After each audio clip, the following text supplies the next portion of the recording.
Ce monument, c'est une des œuvres quand même les plus prestigieuses du musée d'Aquitaine que tous les visiteurs retiennent. Évidemment, c'est parce que c'est Montaigne. Alors, un cénotaphe, c'est un tombeau vide. C'est important, c'est-à-dire que les cendres de Montaigne ne sont pas à l'intérieur.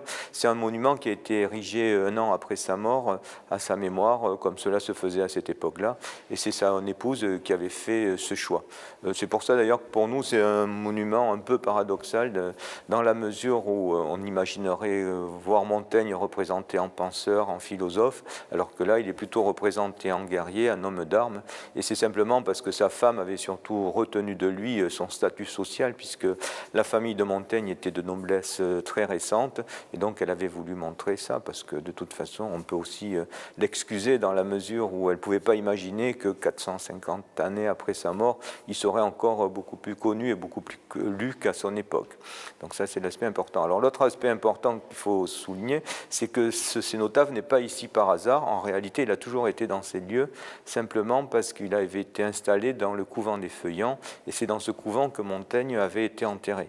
Alors, Montaigne est enterré dans le couvent des Feuillants, et le couvent des Feuillants, c'est en réalité le site qu'occupe aujourd'hui le musée d'Aquitaine. Donc au fil du temps, le lieu a changé d'affectation, il a été couvent, il a été lycée de Bordeaux, il a été faculté des sciences et des lettres, puis maintenant musée, mais en revanche, le cénotaphe est toujours resté ici, même si au moment des travaux, on l'a toujours un peu déplacé. Et puis l'autre chose qu'il faut dire, c'est que si Montaigne a été enterré dans le couvent des Feuillants, c'est que ses cendres, ses ossements sont dans le sous-sol du musée.